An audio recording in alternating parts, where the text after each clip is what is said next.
Merci encore une fois de rester fidèle au programme de Sénégal 7, l'actualité à temps réel. mbokk yi ñu ngi leen di nuyu di wax ni mbégte lee doon ci ñun saa su ne janoo ak yéen ngir dégtal leen ay jotaay waxtaan yi jëm ci tolluwaay réew mi. Pour ce nouveau numéro de la semaine bu rendez-vous d'actualité ñu ngi dalal Cheikh Tidiane Kandé nekk taskatu xibaar waaye nag homme politique la facette yi bëri na bu ñu fi toogee di ko wax. mënees nañu fee fanaan dalaloon naa ko fi ay jamono waaye yàlla mi dara teewul mais ñu tel ak fekkee ci at mu bees mi ma dalalaat ko ngir ñu songu li nga xamante ni moom la ay di njàmbat.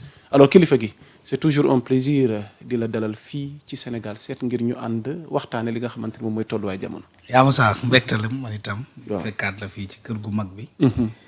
di wax ne yaa ngi jëm mag on voit que la tête commence à prendre quelques poivres quoi est-ce que du grand bi moo leen koy wàll.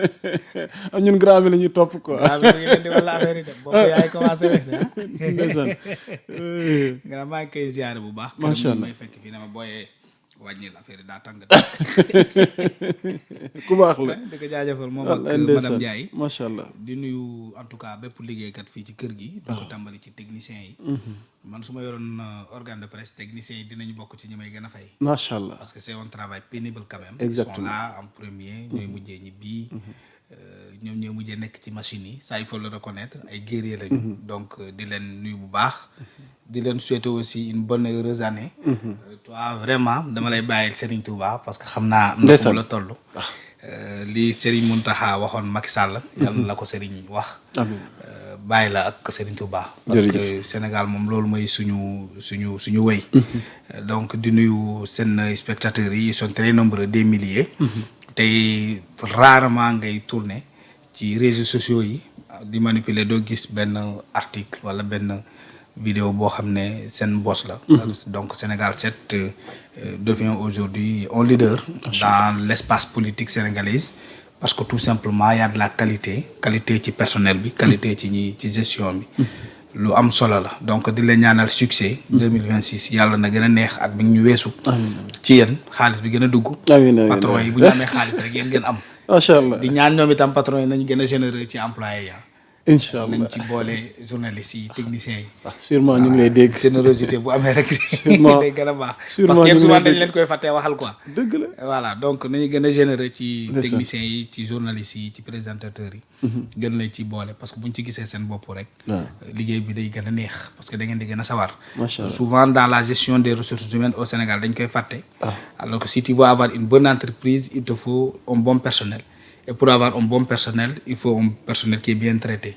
loolu c'est une réalité qui est là tant que y a les moyens il faut le faire. macha allah donc di nuyu waa Sénégal fu ñu mën a nekk ci réew mi waa Saare bi ji duñu leen fàtte commune bu mag bi. commune Ndaanaan bi. macha allah Saare bi ci. et tamit pour loolu c'est pour bientôt. c'est pour bientôt waaw ñoo ngi en tout cas ñoo ngi ciy béy suñu waar. di ci préparé wu incha allah. yal na yàlla mottali li ci des. amiin ci barke béyit bi sama xel dem. ci boo ko traduire Serigne Touba day wax au peuple de la terre au peuple de la mer. passer par le bienfaisant. océan de la générosité muy yonent bi alayhi salaatu wasalaam. boole na les trois substances. jeex na. donc c'est important. yàlla lii ma ngi ci mawaahibu. naafir fi madaa ishaafi. ci loolu am na li ma doon wax léegi. waaw dafa am li ne ci yow. waaw non grand yow xam nga fii ak jamono dina am loo xam ne dinañ ci dikk bu soobee yàlla. mais di leen nuyuwaat yéen ñiy doog a dabee ci jotaay waxtaan bi kon ñu tàmbali ak.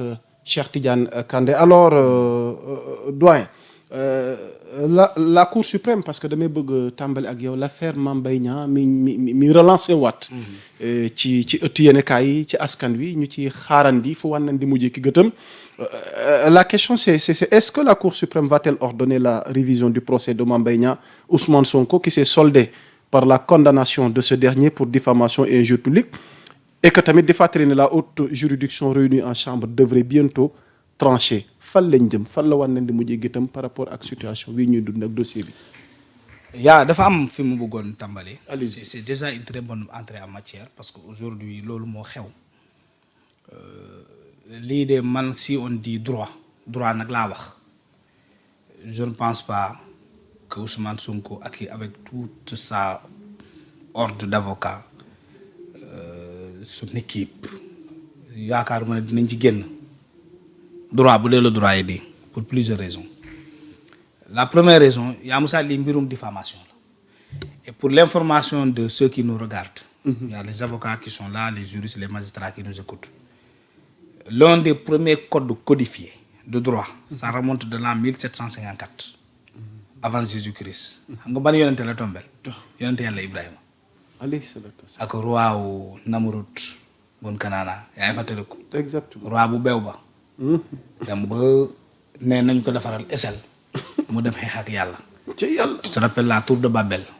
exactement. ñu defaral ko échelle bi mu yëg ba ci kaw yàlla bàyyi ba mu commencé dugg ci nuage yi mu mabal lépp mais nag yàlla da ko protéger bàyyi ko mu daanu dara jotu ko.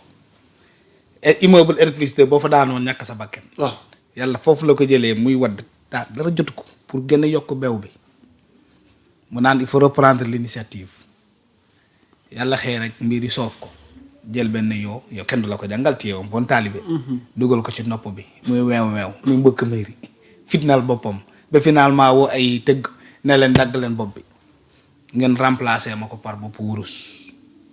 Il a perdu la vie sous sa propre initiative.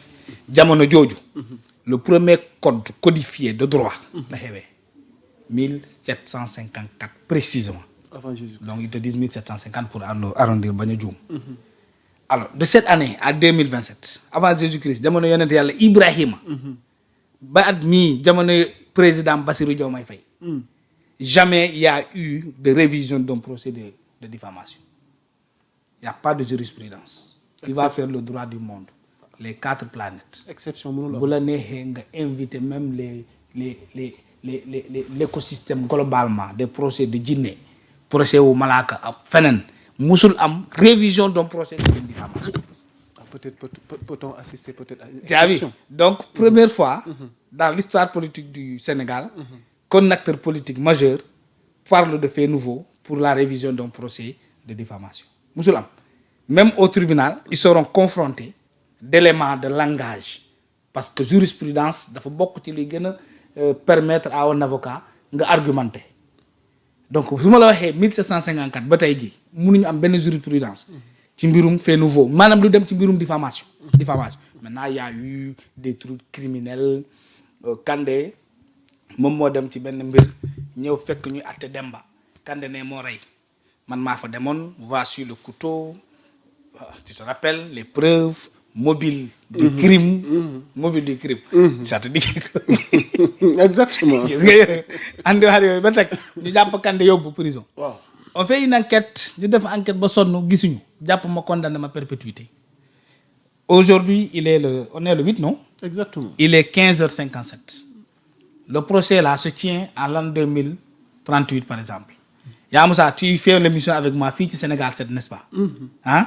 N'importe quelle heure du moment nga ñëw toog fàttali ko ne mais Kandé mii ñu condamné fii en 2036 mais en 2025 ci jour bii le 8 janvier 2026 mais Kandé man ak moom ñoo nekkoon ci heure du crime bi kon il ne peut pas aller à se faire être victime ou coupable de ce crime là nga ñëw ci kër gi fii woo grand bi ne ko caméra de surveillance ak émission bi la maa bëgg ñu génnewaat ko ñu xool heure bi effectivement maa ngi woon fii ci Sénégal 7 te le crime a eu lieu à Kolda par exemple. Est-ce possible que je me dédouble pour mën a nekk fii en même temps di def commettre benn crime fale Kolda loolu la ñu woowee on fait nouveau pour une affaire criminelle. xel mën na ko nangu. ñu dem defaat procès bi andi élément bu nouveau boobu. teg ko ci table du juge ñu bàyyi ma ñibbi mais mbirum diffamation. dafa am lu ci droit wax nag léegi ñu dugg ci droit lan mooy exception. voilà diffamation dafa am ñeenti faits yi ci nekk. allez-y. yu cohérente yaa Moussa. allez-y. Des faits très cohérents. Lesquels faits?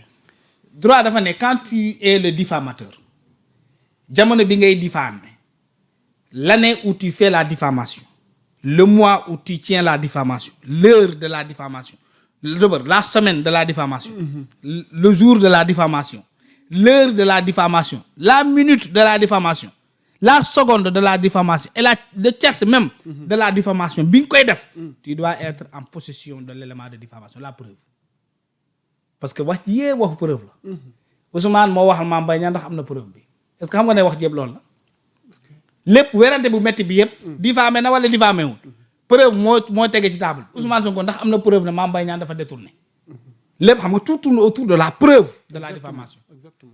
léegi droit dafa ne yow mi di diffamé instant bi ngay diffamé tu dois être en possession de la diffamation Ousmane Sonko c'est un homme intelligent il n'est pas nul moo tax mu toog ba muy njëkkee wax ne preuve baa ngi nii sama téléphone à l'instant où il parlait il brandit la preuve dans son téléphone droit moo ko may waaye droit yemul foofu yaa droit dafa ne boo yoree preuve bi ba diffamé nit ki porter la plainte dafa am diir bu mu lay may pour preuve boobu nga xam ne da nga ko waroon yor à l'instant de la diffamation nga war ko mën a présenter le tribunal tu as 10 jours mais jour boobu nag 10 jours yooyu waxuñu la ne c'est à partir de 1950 c'est à partir de une semaine après mais dañ la ne à l'instant où on huissier de justice parce que tu portes plainte à la police à la gendarmerie ou au tribunal auprès du procureur quand il y a une plainte il y a une notification de plainte on la donne à un huissier de justice huissier de justice bi bu la fekkul kër mu dem ci chef de village bi wala mu dem ci chef de quartier bi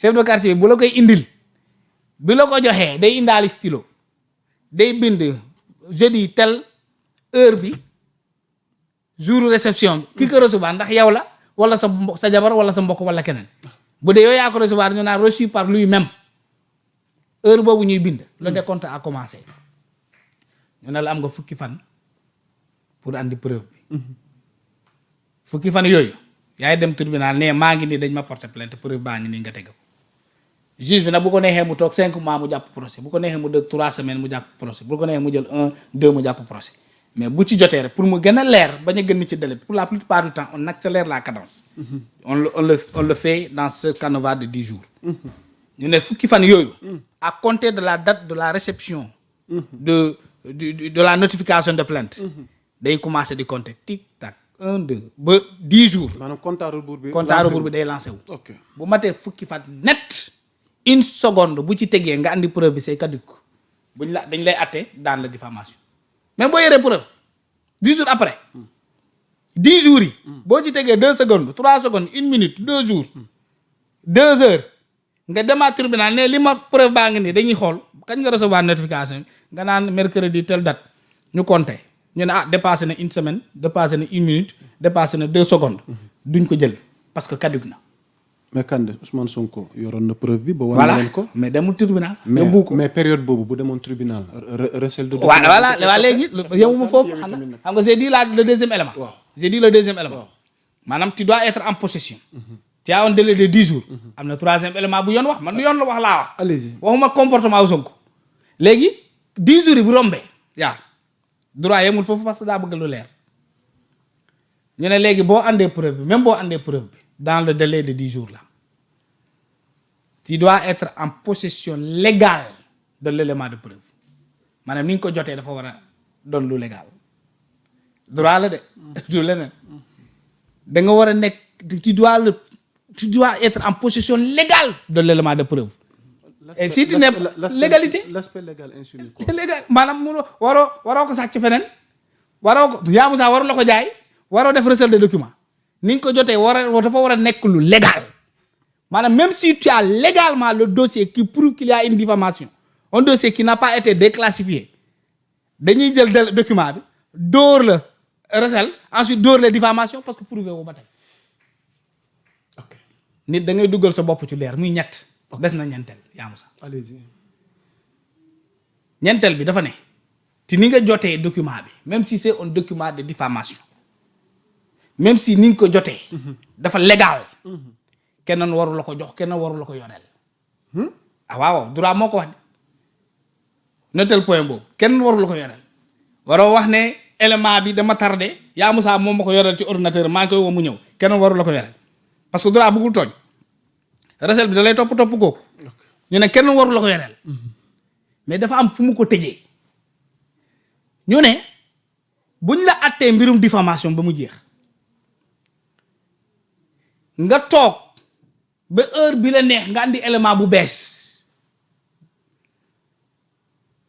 droit da lay wax ni dinañu jël document bi ubbiwaat enquête bi mais du dindi dara ci daan bu ñu la njëkkee daan xanaa loolu leer na.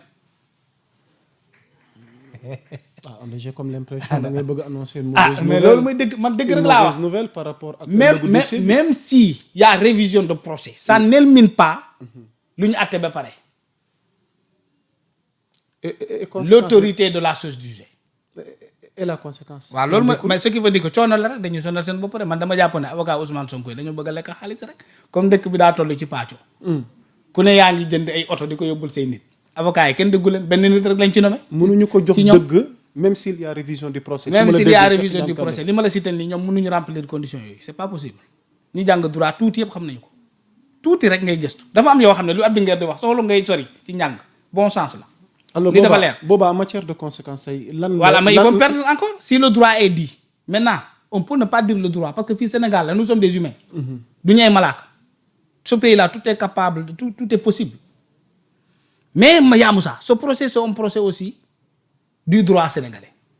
dans quel sens. c'est un procès contre la magistrature sénégalaise. comment.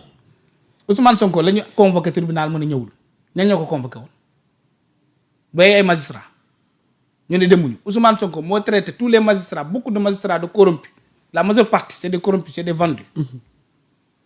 bu muy nekk à l'opposition il arrive au pouvoir mu defaat ko. ba l'association l'UMS génn def communiqué ne il faut qu'il arrête il faut que le président s'adresse à Ousmane Sonko qu'il arrête de nous jatter ce sont ces mêmes magistrats Yaa Moussa. ñoo jugé Ousmane Sonko ñoo jugé lii. instance yëpp cour d'appel cour suprême ba rabat d'arrêt.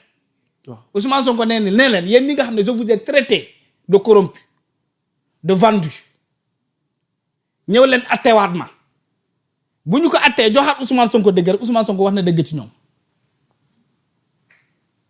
yow yéen a ko atte ba pare yeneen ne jeex na ba rabat d'arrêt ki leen doon traité de vendu de corrompu d'être à la solde de Macky Sall et d'autres personnes lu ne yekk nañ leen ko même nit ki mooy ñëw ne li ngeen atte woon ba pare malgré l'autorité de la chose jugée ngeen attewaat ko ne ko wax nga dëgg mën na nekk nag parce que mën nañu ne Ousmane Sonko wax nga dëgg te man loolu laa yaakaar. waaw parce que entre parenthèses fa laa bëggoon a jëm ndax yow Cheikh Tidiane Kandé reproche yi nga xamante ne moom Ousmane Sonko amal na ko te mu jëm ci justice bi.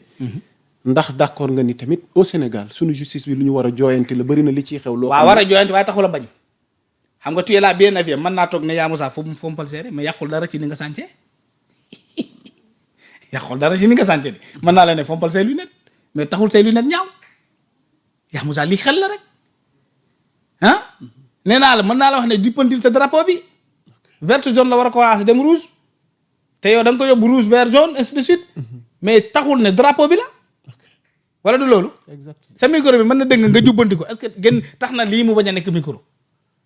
donc nous avons une magistrature qui a été éprouvée dans le temps ils ont réussi de très bons dossiers moo tax Ousmane Sonko bokkaat moo tax ñu demaat ci bu tribunal immuniser ko ne contrainte par corps bi tëbal nañu ko ça c'est pas le droit tout simplement c'est l'humain maanaam nit la sonnal nañu ko sonn na am na fu mu jaar juste ne pour mu seddal tuuti pour mu immuniser ko naa dindi contrainte par corps bi il va se donner le temps nécessaire pour mu mën a fay ça c'est le droit c'est l'aspect humain du droit te ay juges ñoo décidé ay juges ñëw dindi ko nee la contrainte corps bi na tëb ñooñu magistrat yi lu muy wax ñooñu mënoon nañ ko wax ne de contrainte par corps bi day jàll ce ne serait-ce que pour cette partie de cette affaire là Ousmane Sonko doit du respect à notre magistrature parce que noo ko ne contrainte de corps amatul lu mu leen fayoon da leen ko rompre pour ñu dindi contrainte par corps bi amoon na contrainte par corps. a-t-il manqué de respect wala il non mais essaie de se défendre. non mais non tu peux te défendre sans injurier sans porter à l'honneur de personne parce que magistrat yi dañoo am ay famille dañoo am kii moo tax ma ne la lii ce procès de cette ouverture là ce sera le procès contre le droit sénégalais contre la magistrature sénégalaise contre le parquet lui-même yenn attewaat ba rabat d'arrêt ki leen wax ne vous êtes des vendus vous êtes des corrompus ñëw ne leen attewaat ko ngeen attewaat ko jox ko dëgg nga lu mu leen daan wax ci yéen. ok xaw ma ndax est-ce que tu saisis bien ce que je suis en train de dire. non ah voilà public bi ngi teewlu donc loolu mooy li am et je ne pense pas que les juges vont accepter de porter un mauvais procès sur leur crédibilité. ok Cheikh Tidiane Kandé on va essayer d'avancer léegi atte gi ndax jote na dara ak candidature am pour 2029. mais wala oui échéance yi nekk suñu kanam 2027 mais bien c'est que tu es intelligent Yaa Moussa tu es un très bon journaliste. dafa am ku demoon Tëngéej toog ci kaw oto ne dama dégg ñuy wax ne le ministre de la justice c'est une autorité judiciaire ma xamal leen tey il n'est pas une autorité judiciaire autorité politique la. comment ça. moo ko waxoon de Ousmane Sonko moo ko waxoon ci campagne législative yi passé Tëngéej ci kaw otoom la toog Tëngéej du fixe c'est Abdourahmane Diouf son ami aujourd'hui préféré de la coalition Diomaye Président foofu la ko waxee woon de. Ensuite qu'est-ce qu'on a vu qu'il y a une pression forte yaa Moussa contre le président Bassirou Diomaye Faye. Diomaye dafay woote réconciliation ñun bëgguñu réconciliation xeex la ñu wax justice la ñu wax pour nos martyrs ñun dañoo soxla suñu ministère de la justice dañoo soxla suñu ministre de l'intérieur. Diomaye xam ne Sonko day jël booy yi dóor ko ci kawam Diomaye très malin mu ne Sonko kaay waaye yow gars yi nee nañu man maa tax justice demul dem ngeen assemblée nationale attaque le ministre de la justice Ousmane Diagne mu ne leen le temps de la justice n'est pas le temps des hommes ou bien vous voulez que je donne le temps des hommes au temps de la justice munu demee noonu léegi yow xam nga nan laay def dama lay jox ministre de la justice nga jël Diomaye il est très malin waaw c'était très intelligent de sa part. mu ne ko kan nga soxla ma def ko ministre de la justice Sonko dugg ci biir parti am jël le numéro 2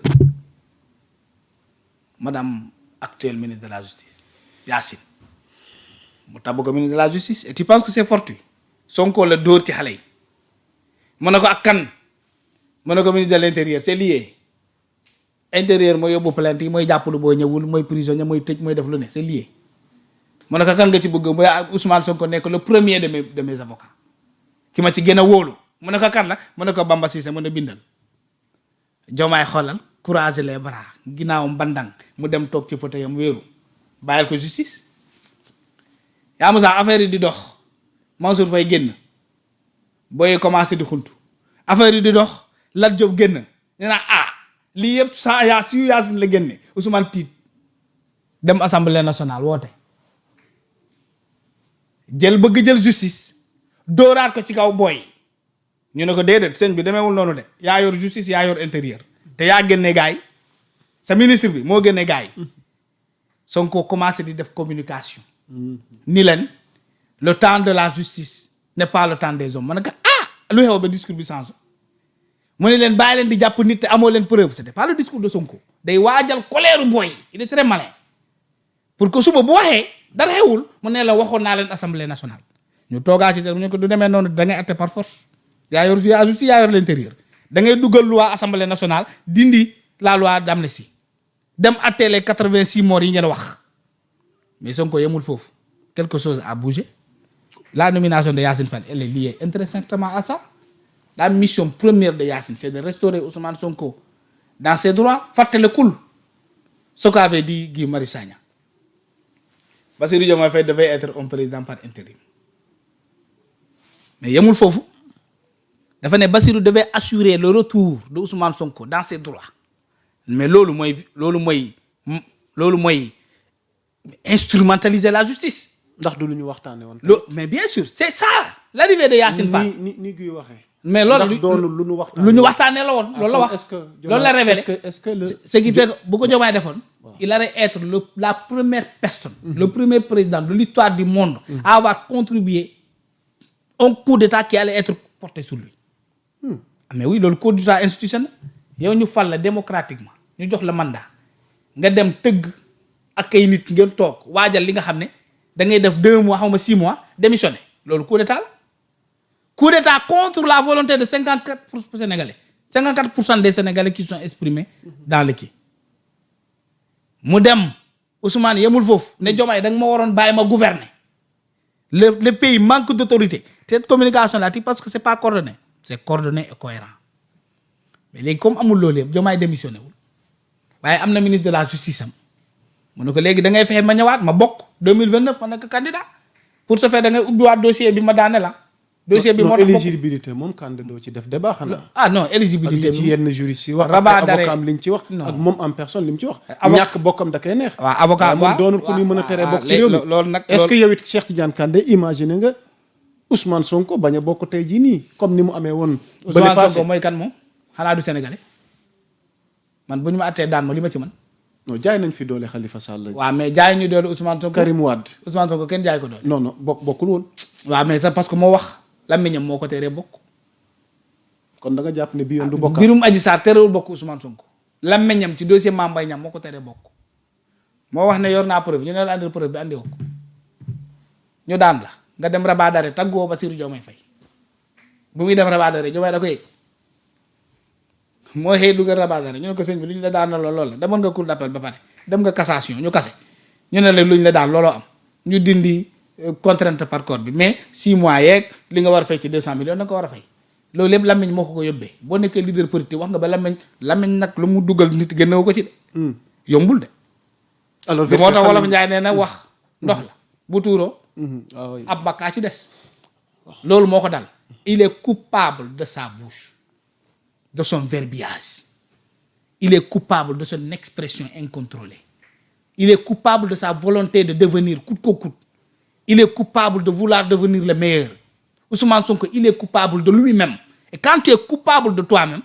l'autre ne peut pas le régler keneen mënu ko régler alors que peut-on conclure balaa ñuy jàll que li ñuy mën a conclure mooy na muñ rek parce que bu doon procès la ay dossier nouveau mënul jàll si le droit est dit maintenant ils peuvent tripatouiller ba ci candidature am non mais c'est fini so loolu beneen affaire la moom candidature moom jeex na parce que ça n'enlève pas la condamnation mën na dem sax ñu naa ko noonu it mënu jàll mën na dem sax perdre procès bi encore mais même si on dit que preuve bi dëggal 10 jours yi romb na ça ne change rien sur la condamnation elle est effective on peut revoir on peut dire que oui Ousmane Sonko a raison il a amené la preuve elle est là c'est vrai mais yaa Moussa juge avocat mi ñoo daaneel Sonko ñoo toog ci télé bi ne xaw ma nan moo yor preuve bi moo ko yoroon diw te loolu droit da ko tere ci diffamation keneen waru la ko yoreel te avocat yi ñoo toog ci télé ne diw a ko yor diw moo andi preuve bi le droit dit que quand tu es le diffamateur tu dois être en possession réelle des éléments de diffamation personne d'autre ne devrait les avoir encore en toi et tu dois les détenir légalement xanaa loolu mënu soppeeku ci diggante bi wala dañuy changer code pénal code de procédure pénale changer liste droit wax yëpp defar ko leneen parce que Ousmane Sonko je ne pense pas que ça soit possible et en définitive ce procès c'est un procès contre la magistrature sénégalaise yéen a atte woon yéen a attewaat yéen a rabat d'arrêt ki leen doon saaga di leen xas di leen ŋaññi ne leen attewaatal li ngeen atte woon ba daan ci nit boo leen ko atte confirmer ko wax ngeen waajooju wax nga dëgg on va essayer je ne pense pas que la magistrature va accepter cela. On va essayer d'avancer Cheikh Tidiane Kandé ci beneen point d'actualité donte jël nañ assez de temps ngir mu gën a mën a leer ci ñaari point yooyu ñu njëkk a tàmbale damay dugg ak yow tamit ci beneen point d'actualité boo xam ne soxal na askan wi parce que bëgg nañ mu leer li xew pencum ndaw réew mi Assemblée nationale pour cette 15e législature concernant l'affaire des véhicules ak it li nu dénoncé wala soupçonné wala mu di ay accusations portées ci ndodd ki nga xamante ne moom mooy Malick Ndiaye di président assemblée nationale. D'abord on commence par l'affaire des véhicules Cheikh Tidiane Kandé dégg nga li xew ci loo bi génn gum. ak niñ ko séddale. waaye tamit ku mel ni Thierno Alassane Sall moom it di député moom jàpp na ni il faut ñu leeralal ñu d'abord procédure bi naka lañ amee oto yi ñëw. détails yi lépp mu daal di ànd ak transparence waaye El Malick tamit am na position gi mu taxawee ndax jàpp na ni vraiment la mu def teg na ko ci yoon Guy Marius Sagna ca beneen wàllu woon ne bu ko kenn laaj ci mbirum véhicule yi ndax mënu leen cee wax dara te moom daf leen di renvoyer ca la mu leen waxoon ay jamono yu weesu ci flou ak manque de transparence ak ñàkk doxalin gu jaar yoon gi am assemblée nationale au regard de tout ça Cheikh Tidiane Kandé comment comprendre tey situation gisul assemblée nationale. d'abord yaa Moussa. allez-y Cheikh Tidiane. ñetti ñiy pàccoo réew mi ñoo jubóowul. ñetti ñiy pàccoo réew mi c'est-à-dire. Diomaye Sonko ak El Malick Ndiaye. non réew dañ koy pencoo kenn. ñi pencoo wuñu nag dañuy pàccoo de bu ñu pencoo woon assemblée cacophonie bu fa am du fa am. parce que Guy Marius Sagna ci ñoom la bokk. exactement kon c'est une preuve de cacophonie une preuve de désaccord de désamour d'incohérence de division kon amul pencoo ci biir assemblée nationale dafa am nit bu fa teg toog am doolem di def li ko neex wax ko ne j'assume hein tu assumes. il aime bien ce terme. Ah oui, devant l'autorité du Premier ministre, tu assumes. Devant l'autorité du président de la République, tu assumes. Devant l'autorité des corps de contrôle. loolu mooy def li la neex di. yaa Sénégal waaw mais il peut accepter d'assumer parce que wóor na ko ne teg na ko ci lu leer. waaye mais loolu la quand tu assumes quand tu ku ñu yilif du assumer. boo ko tegee ci lu leer kan. non état du doxee noonu. ah état du doxee noonu. ah ok. état c'est le texte et le droit et l'autorité. l'hiérarchie. état mbiri ci suuf lay ci kaw lay jóge wàcc ci suuf mu ci jóge ci suuf di yéeg ci kaw. quand tu renverses la pyramide. tu crées un étouffement des cellules. la pointe là bi nekk ci kaw boo ko juutalee di créer un étouffement des cellules day créer division ndax pointe boobu day percer dara parce que le destin de toute flèche c'est de percer te pyramide dafa am flèche la pointe là c'est une flèche boo renverser ça perce et quand tu perces tu blesses tu déformes c'est une image El Malick nee na j'assume en république on n'assume pas quand tu n'es pas le président de la république tu deviens hiérarchique tu respectes les normes la pyramide des normes il faut les respecter et ça montre qu'il y a une dichotomie une cacophonie gestionnelle ci li nga xam ne moom la ñu am comme état Diomaye maandu Ousmane di def di ko neex El Malick ne ko ëppale woo leen ma dara ci projet bi damay recruter comme nu mu ma neexee chargé de mission yi comme bañ a dugub ci dëkkam. alors là da ngay déggal Mouramani Kaba. ah mais oui député du Pastef. ah mais bien sûr on sait parce que loolu saa ñu ko defee ñoom ñoo koy communiquer kuñ ci nommé nga wax ñooñu ci dëkkam nekk ci réseaux sociaux kuñ ci nommé nga wax au moment donné mais c'était comme une invasion acridienne mooy ay njéeréer yi dugg ci réew mi noonu la meloon xam nga njéeréer moom dafay bari nomination noonu la meloon di foo tourné Diomaye ne ko man maa leen gën a aay sur les 46 départements mu duggal fa ay centres de mission jël ko ci jeune u Pastef yi seen mouvement de jeunesse boobu xam nga nu mu tudd. JPS bi. 46 départements yi fu ne Diomaye ne ma yóbbu leen président de la république El Malick ne ko maa la gën a aay moom it muy recruter ni mu ko neexee ne ba demee ay oustaz ay conseil technique nga baal ma loolu fii lañ fekk nga jël say oto jënd ko def sa commande sa nawle sa confrère wax ko ñu jàpp tëj Bassirou Fofana. ñu ngi koy nuyu de passage doyen. ne ko waxoo dëgg ñun ñu toog ci télé bi ñu nag léegi c'est quoi la vérité Yaa Moussa n'a pas dit la vérité toi qui dis qu'il n'a pas dit la vérité tu ne dis pas la vérité qu'est-ce qui te différencie de Yaa Moussa. L'histoire donne-t-il finalement raison à Bachir. Et l'histoire lui donne raison finalement Bassirou Fofana dafa waxoon ne yaa Cheikh Gueye yaa beneen Cheikh ñoo jot ci oto yi benn loo ñëw na xamuñu ban la ci ñaari Cheikh yi moo ko génne c'est sec ancien footballeur génn na ci turam 70 véhicules kenn xamul ñaata la oto yi di jar exactement même député Pastef xamuñu ko ndax Guy Marius Sagna moo ko wax. d'accord naa nag lu am ici assemblée nationale. Guy Marius Sagna dina ko yëg. loolu moom du see wax waxu Guy la. xam nga moo ko wax kon même député yi xamuñu ñaata lañu leen jëndalee seen oto yi ñu leen di jox. xamoo ku ko jënd ba tey leerul. xamoo ci yan condition modalité de remboursement ndax ñoo ko moom wala fii lañ koy bàyyi. dara leerul te yaa woote jubal jubbanti ñoo gën a dëng seen jus boobu ñu jël. gis nga jus yooyu ñu utiliser jus moom ci kaw ngay jóge di wàcc ci suuf loolu régression Yaa Moussa xoolal image bi rek ci ñett lañ teg la jus boo koy bind ci kay ngay commencé di wàcc ci suuf état da ngay jóge ci suuf dem kaw noonu la ñuy dénkee comme ñetti jus yooyu muy ñëw ñett ñoom ñëpp a dénk neexu la wax di bu dee le président de la république tu es le président de la république garant des institutions chargé de la crédibilisation de l'image du Sénégal au niveau interne, sous-régional, africain et mondial, tu te permets de laisser ton premier ministre faire ce que bon lui semble. Ça va. Tu es d'accord, quoi. Tu es d'accord. C'est pour ça que je ne crois pas à la théorie de Khoulo. C'est une birre. Man dama japonais, ils sont. Il y a pas de crise. Non, il y a pas de crise entre eux.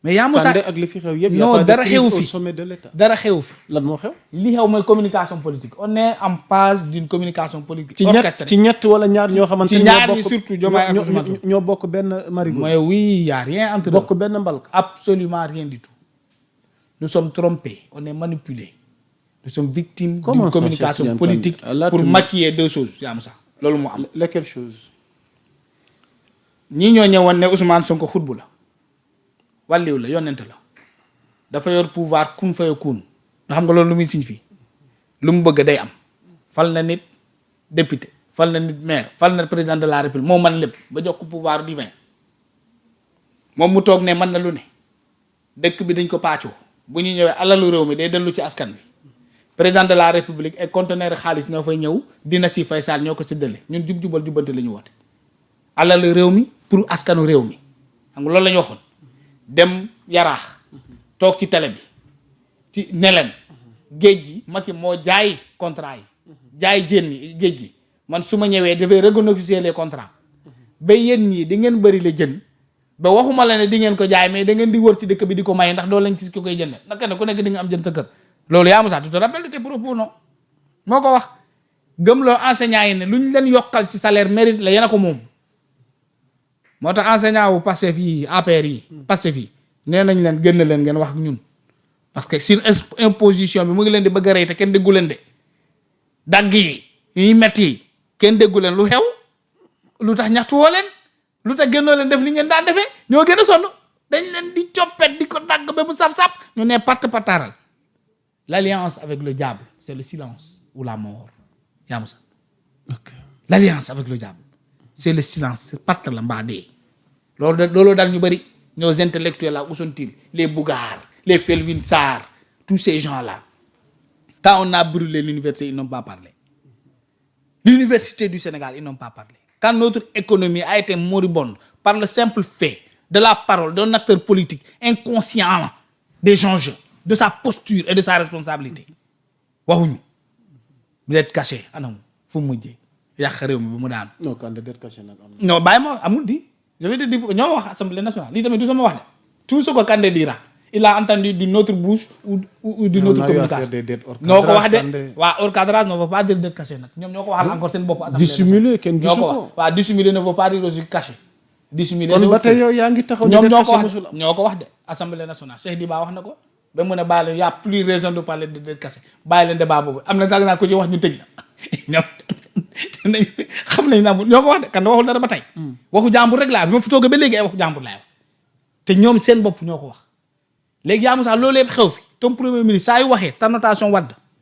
daanu daxoo ton premier ministre bàyyi ba nga tukki mu def un coup d'état verbal sur toi waxoo est-ce que xam nga ne coup d'état ci bopp lay tàmbali coup d'état ci bopp lay commencer d'abord dans ta tête tu conçois tu contestes l'autorité la légitimité du président nga toog di ko xool ni jëppi ko te tu es à ses côtés kii amul autorité kii n'est pas légitime dans sa place nga ñëw tu contamines un groupe restreint ba ñooñu gëm li nga gëm kii fu mu nekk nii normalul Ousmane Sonko dafa toog contester l'autorité du président de la République Guy Marius Sagna toog à la télévision contester la légitimité du président de la République verbalement c'est acté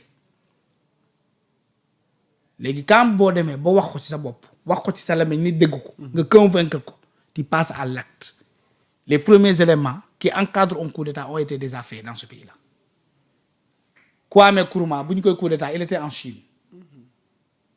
bi Guy Marius Sagna Bassirou Diomaye Faye bu ko Guy Marius Sagna di contester sa légitimité il était en Amérique Ousmane Sonko bu mu koy wax ne bàyyi ma ma gouverner sa waay il était en Amérique tu n'as pas d'autorité il était en Amérique non Sonko Diomaye Sonko voilà Sonko mooy Diomaye mooy Sonko moo tax war na ko mën a bàyyi mu gouverner moo tax crise amul lu Sonko wax rek Diomaye ko wax kon y a pas de crise parce que l'autorité la présidence de la République le pouvoir yaa Moussa dafa am benn conclusion mooy on l'incarne on l'exerce Diomaye a subi il n'exerce pas d'accord quand il est d'accord su ma ñëwee di la saaga ndey yaa Moussa waxoo kon man ko amul problème mais su ñu bu la naqaree sa waay fii de matériel yëpp ay toja parce que doo ko nangu mukk su ma ñëwee contester sa compétence bi sa statut bi ma contester ko ñëpp ay xam ne contester naa ko yaa Moussa doo ko nangu parce que tu as une dignité à préserver tu as un honneur à préserver tu as un mérite à protéger c'est un mérite d'être président de la République c'est pas donné à tout le monde donc comme xam nañ ne def nañu promesse yooyu ñoom man kenn mënul ñu dawal 2 ans rien du tout même pas un doodaan même pas une école même pas un poste de santé même pas une maquette laa la maquette 3D bu ñu présenter nit ñi ne fii hôpital la fii poste de santé la fii aéroport la war la leneen ci ñaari at ñu ne mandat baa ngi bëgg a jeexam sëñ bi bu ñu communiqué wul ak sénégalais yi dinañu bàyyi te dañuy jëm ci élection locale booy dem ci élection locale ñaari communication nga am communication d'opposition ak communication de gérant du pouvoir booy dem ci opposition nga ci élection nga nekk opposition da ngay attaquer le pouvoir sur ses réalisations voilà booy dem ci élection nga nekk ci posture tenant du pouvoir da ngay attaquer say bilan sa bilan quel est le bilan de ce régime là À ton niveau, ban tu bilan penses que y a rien du tout. tu yaa penses Moussa que bilan amul. non fii on te parle ñoom ñaari bilan lañ ñu daan wax.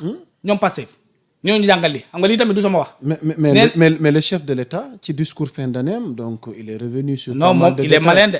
entre réforme entre une année de vérité et une année de réforme. dégg la wax nee na loolu du bilan. nee na nous sommes inscrits. oui dans la continuité. au début de son truc. nous sommes inscrits dans la continuité. waaw mu cité PUDC kan la. Macky Sall. mu cité Pima. kan la Macky Sall. Promoville. Macky Sall. voilà tout. mais état continuité. waaw moo tax mu ne nous sommes inscrits dans la continuité. dañ continuité ne yaa Moussa. waaw boo doonoo jabaru jaamur nga doon ko. waaw doomam mën nga leen woowee say doom. waaye ñëpp xam nañ ne juróo leen. fa laa yem nag. voilà. ok yaa doon ma jabaru jaamur. jël doom yi indi ci kër gi. mën nga ne ñii samay doom lañu. waaye waa koñ bi xam nañ ne juróo leen. ok looloo daal Diomaye bi. ok ni mu doon tudd noonu yëpp du ay doom yi mu jur. ok Cheikh Tidiane on va essayer d'avancer ndax waxtu wi mi ngi ñuy bëgg a dab. alors 2 points vite fait. parce que mënuñoo ñàkk bañ waxtaani économie te lenn ci pàcc yi ñu séntu ci ni war na mën a dooleel koom-koomu réew mi muy wàllu mbay. gis nañ li ci xew récemment ci campagne arachidière bi mu mel ni indicateurs yi bu nu wattuwul ca lu xonk la ñu jëm.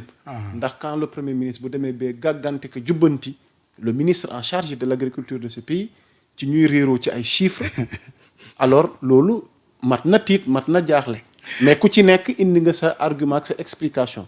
à votre niveau Cheikh Tidiane Kandé. mbay gi nu am nii tey. ak nii ñi ñu ko dénk di ko doxalee. ak ëllëg gi ñu ciy séntu lu ci sa. daa gàggantuwul da doon yoole. ku yoole. Ousmane da doon yoole. mais en tant que chef de gouvernement. waaw noonu la parce que Sonko. boo amee sa njaboot képp ku mu yaakaar ne da nga dem ci coalition Diomaye wala da nga ànd ak Diomaye wala di nga ko yàqal ci image am da lay détruire. non yow da nga ci gis analyse politique. mais bien sûr moom moo ko wax sax. nee na notre prix arachidière c'était pas un prix technique. c'est un prix politique mais c'est catastrophique yaa Moussa. moo ko wax di. Kandé moom du dem prison bu dee ci wax kese waxu Ousmane Sonko rek ci laay sukkandiku wax la li mu waxaat moo ne le prix fixé à 305. c'était pas un prix technique. yow noo ko déggee. c'est un prix politique moo ko wax. waaw noo ko déggee. nee na prix politique loolu c'est un échec c'est un aveu d'incompétence. ok dafa am fu réew di toll politique dafay sori. tu vas vers la vérité des chiffres tout ce qui est politique. a une coloration irréelle moo ko wax lii c'était pas une tournée agricole c'était une promenade de bavardage agricole notez la phrase ah mais oui yow nga dem ne sa ministre il faut dire la vérité man awma benn responsabilité yaa war a wuti xaalis yaa Moussa le temps peut-être ne le permet pas tu es un premier ministre exceptionnel parce que dans l'histoire du monde le président de la République moo am son projet politique mais fii c'est Ousmane Sonko qui a un projet politique moo bind livre solution El Malick toog ci sa benn télé fii seen benn télé ne livre baa ngi nii benn page boo ci ubbi rek ça règle tous les problèmes du Sénégal léegi ki bind livre bi la ñu tàbbu premier ministre Diomaye comme dafa muus ne man awma vision dañu ma désigner awma programme awma benn xam-xam ci mbirum lii ki am xam-xam bind livre solution moom laay woo dénk ko def ko premier ministre su ma ko defee premier ministre ba pare jël téereem livre solution am ne ko dérouler ko parce que loolu mooy rôle du premier ministre le rôle du premier ministre c'est de travailler de veiller à l'exécution stricte de la vision du président de la République mais bi président bii amul vision. bu dee lim bëgg ki mu tàbb defu ko nag. voilà il faut le renvoyer. tu es le courage de lui dire que sëñ bi ma lay tabb. yow yaa am vision ma jël sa propre vision jox la ko. Diomaye bi mu demee jam ñaajo ni leen yaa Moussa nous sommes contraints. nous n'avons pas de marge de manœuvre budgétaire. devant Ousmane Sonko ma ne kii amul fit dama lay dax. parce que yow. yaa tax ñu contraire parce que amoo solution. defu ko tey le ministre lui-même le premier ministre lui-même. il va dans le monde dans le bassin arachidier. il dit que man Ousmane Sonko awma compétence di wuti xaalis pour jënd seen gerte ministre bii moo ko war a def te yaa toogoon ci télé bi encore ne les ministres là ñoom ñëpp maa leen consulté maa leen désigné un chef de guerre assume son échec, il ne fuit pas, il meurt sur le terrain, le champ de bataille. Un général qui quitte son armée, qui sacrifie son armée, c'est un général qui mérite une pendaison. Ousmane Sonko dafa sacrifier ay hommes, ay nitam devant le peuple sénégalais. Ne leen du man ñoom la. Mais quand c'est un peuple conséquent, war na xam ni kon lu sottiwul ci ministre yi dafa jógee ci président ministre ci premier ministre remonté ba ci président de la république parce que chaîne la nee naa la léegi hiérarchie saa ci kaw lay jóge wàcc ci suuf li ci suuf bu nëbee rek fu mu jógee moo baaxul. loolu mooy dëgg. yaa Moussa c'est ça la vérité. Et ensuite non seulement il y a ces contraintes là parce que tu as parlé de couleur rouge. Tu connais les associations islamiques là, les ONG. yi doon dem ci dëkk naar yi am partenariat ñuy tabax fii ay juma di tabax ay jàkk di tabax ay école am na ñi ci ñoo xam ne war nañu leen surveiller c'est vrai am nañu ci war a surveiller parce que wóorul mais boo jëlee ku mel ni RPK mii ma xam njaga ñaaw seen ndox bu ñuy naan foofu RPK bi moo leen ko tabaxal seen forage njaga ñaaw dëkk kan la le chef de l'État. le chef de l'État ñoo defaral la forage ngeen di naan loolu du jàmm. ñi tabax forage bi doon ay sénégalais ñi tabax école yi du ñu ay sénégalais ñoom bu ñu ñëwee ba léegi ñu bloqué seen signature yi si seen agrément yi signature cachet la du signature da ngay dem la ci ministère des affaires étrangères da ngay toog jox leen document ñu tamponné par 2 ans la mooy sa agrément yëpp statut compte bancaire ainsi de suite da nga yóbbu document bi rek ñu def cachet nga yóbbu ko ci ambassade bi ngay collaborer partenaires yi ci dëkk Dubaï naar yi ñu yónnee waat ay ndimbal yónnee quelques fonds pour des orphelins orphelins yooyu chaque 3 mois RPK mi da ci amoon plus de 1200 orphelins ci réew mi ñetti weer yu ne ñu jox la 100 000 topp la ndax yaa ngi jàng bu baax yaa ngi am note yu baax ci école bi la neex yaa Moussa loolu ndimbal la ci réew ngeen falu rek bloqué dañ leen bu ñëw ba léegi nangu ñoo signé seen agrément yi. alors quel message ci autorité. donc Diomaye lay waxal Diomaye moo nekk kilifa gi ci réew mi. lii dafa am njëriñ loo koy ñaan. ah moom sëñ bi dimbali leen man de damaa dëgg ñuy joytu damaa toog ci télé dëgg ñuy wax toog ci rajo dëgg ñuy wax. te sama village man waaw daan naa wax ak moom waaye nag dañoo changé numéro yi comme suñu xarit la Diomaye dafa ñuy déglu parce que bi ma ko toogee bi ma fi toogee ne ko Diomaye da nga dem Casamance mais yeggoo Casamance Kolda c'est la plus grande région la région la plus peuplée mais la région la plus pauvre boobu defee tournée économique yeggoo fa le marché le plus grand marché du Sénégal mooy le marché de Diaobé de l'Afrique de l'Ouest c'est le marché de Diaobé yaa Guinée-Bissau Guinée Conakry Mauritanie Sénégal Gambie voilà Côte d'Ivoire ça fait 7 pays ñi fay ñëw toutes les semaines man ne ko boo fa jaaroon nag dafa tournée économique de promenade économique nga def comme ni Ousmane Sonko di defee ko promenade agricole mu tontu mu ne dégg naa seen wax dinaa ñëw ko dak kon Diomaye muy ñu dégg kon lii Diomaye décampé ko parce que dafa lay dimbali réew mi dafa nekk ci crise ñi dinañ dimbali ci éducation tabaxal la école entière ne la état andil say enseignant loolu di ndimbal andiwuñu jàngalekat amuñu programme RPK bii ma xam ñëw tabax jumaa yi bari ci suñu ko ñu fare Kolda dañu ñëw rek tabax jumaa bi nee la def lañ ci imam bi leen neex jàngale ci leen bu leen neexee nekk leen murit bu leen neexee nekk leen tijaan bu leen neexee nekk leen ñun suñu yoon newul ci tarixa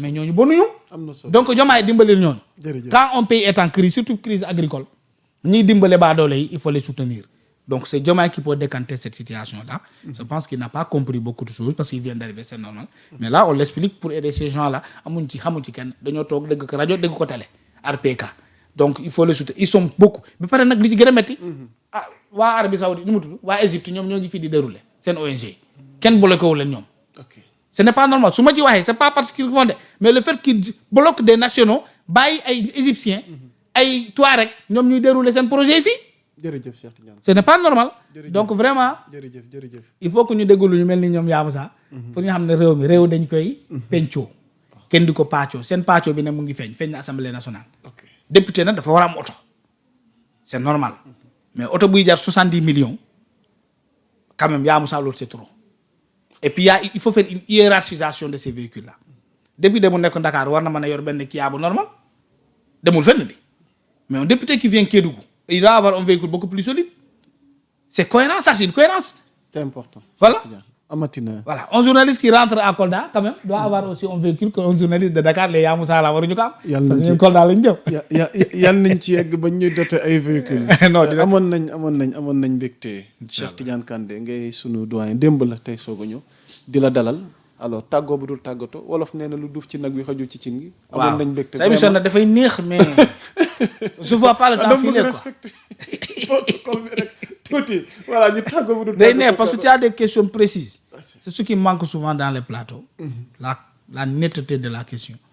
boo ko defee rek tontu bi day yomb parce que disait l'autre tout ce qui se perçoit bien.